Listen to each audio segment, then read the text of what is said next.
My name is John Paul. Welcome to Fat Loss Cooking Channel. Before we proceed to the cooking part, first let me give you a brief description why I am doing what I do. Well, the reason why I'm doing what I do is because I wanted to make a proposal. Proposal in a way to approach obesity in a different manner. Because think of it this way. There are so many approaches out there that really doesn't work. Let's say dieting pills, surgical procedures, and lifestyle changes. Well, when we say lifestyle changes, what lifestyle changes are we necessarily talking about? The word is so vague that it is so difficult to give a meaning to its real word application.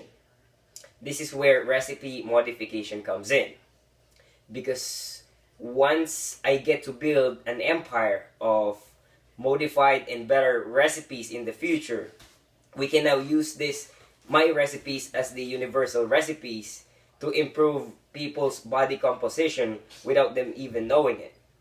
Because looking back 20 years ago, the portion of our food that we eat has doubled or even tripled its size.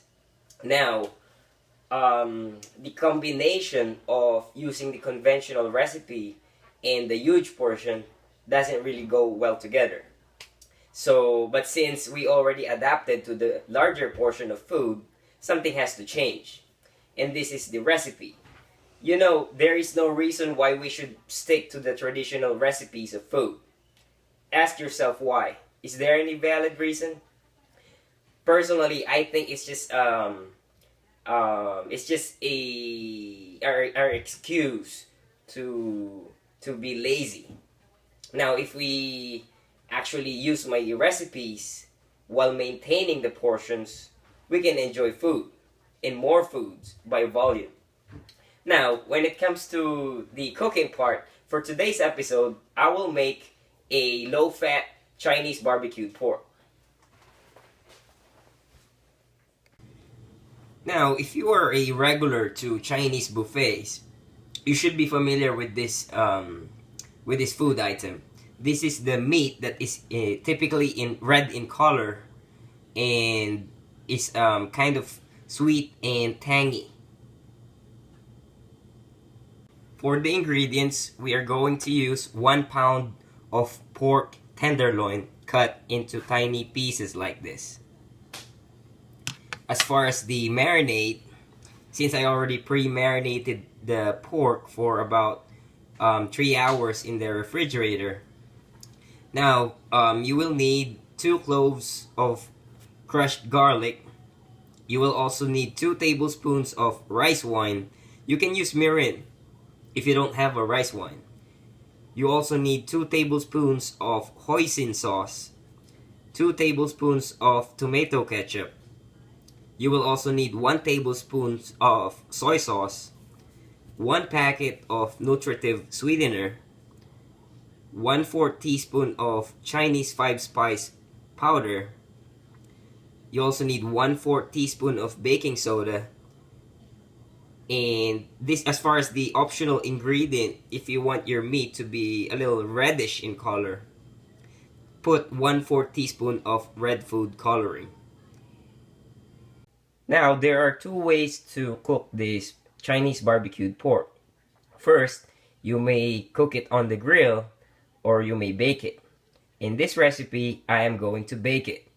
So right now, preheat your oven at 425 degrees.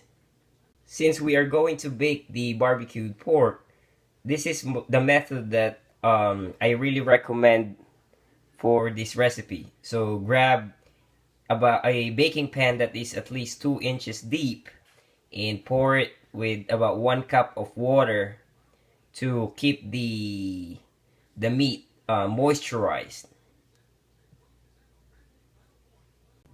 And using a bamboo skewer, simply skew the meat so we can turn the meat every 10 minutes and baste it with the excess marinade.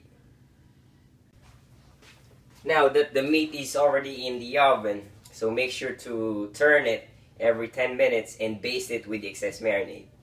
Now, another thing, think about it. Normally, when people diet, they avoid this, they eat this, which really puts a heavy restriction to themselves because dieting itself is already a stress.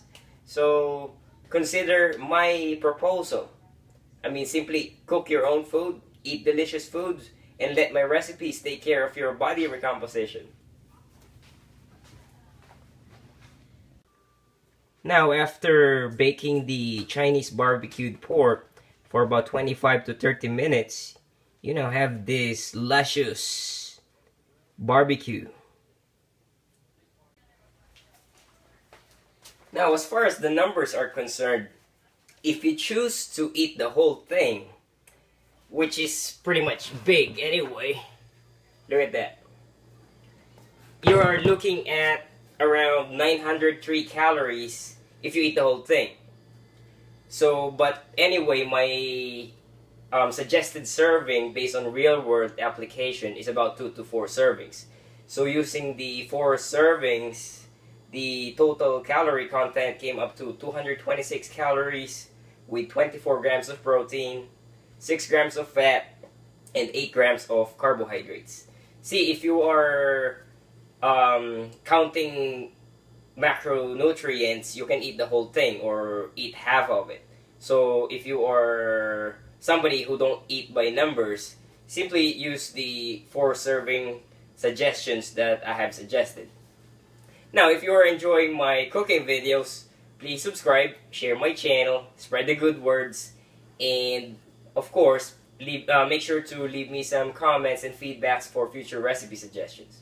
Again, my name is John Paul. I will see you in the next episode of Fat Loss Cooking Channel. Yay!